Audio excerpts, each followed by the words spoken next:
Recent polls show Jeb Bush leading the pack of potential 2016 Republican candidates. Still very early in the game here, but there's a look at the latest poll numbers that we have that show the former Florida governor at 23%. New Jersey Governor Chris Christie comes in at 13%, and the rest, as you can see, are in single digits. So let's take on the first two first with Karl Rove here this morning, former senior advisor to President George W. Bush and a Fox News contributor. Karl, good morning. Happy New Year. Happy New Year. Great to see you this morning. Happy New Year to you. Thank you, sir.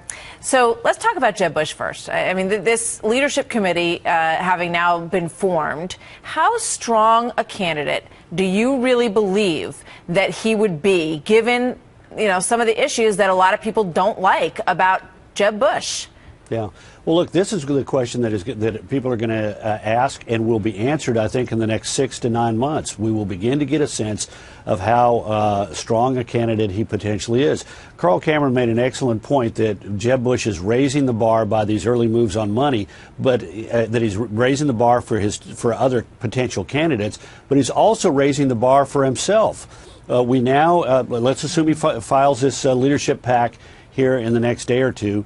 That means that on April 15th, that committee is going to have to report its receipts.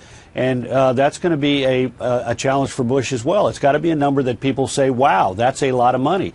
The same with this with a super PAC. If the super PAC is formed now, it gets to elect on what schedule it reports, whether it reports monthly or quarterly. My sense is they'll probably pick a quarterly so they have a little bit more time to put together the first amount of cash in it.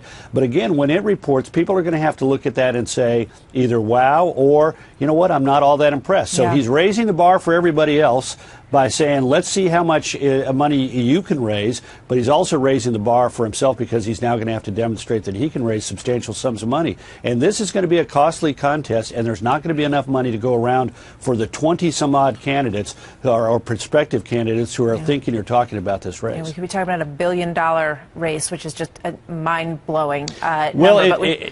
It shouldn't be a mind-blowing number. We spend something like $40 billion a year on soft drinks in America. Well, there you go. That's a good comparison. But I want to tell you, this is the things that we hear from folks out there when it comes to Jeb Bush. Now, obviously, a lot of people have a lot of respect for Jeb Bush, the work that he's done in education. They think very highly of him. But there's also those who, they don't like the Common Core stance that he's taken.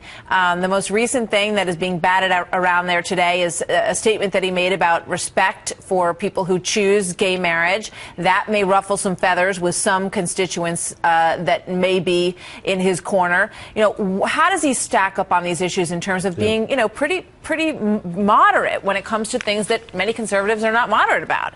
Yeah. Well, the Common Core is, I think, the biggest challenge he faces. The question is, how can he defend high academic standards, which he believes in, when it has been conflated with the Obama administration? Common Core originally was designed by Secretary of Education Bill Bennett, who believed in a private effort to try and agree to get people to agree upon high standards for what we expect our children to learn.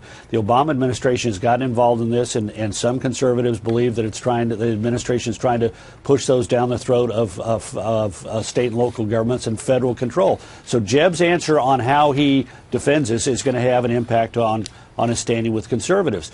But look, here's the deal. I think that what is going to be seen here over the next 6 to 9 months is a question of how good is somebody at articulating what their vision is, first and foremost, and secondarily defending the parts of those vision that might irritate some detractors inside the Republican Party. I mean it's going to be... That's what it comes down to. You got to make your argument. You got to articulate your argument so that people who hear it say, you know what, I don't agree with you, but I respect where you're coming from, and I understand your conviction on this.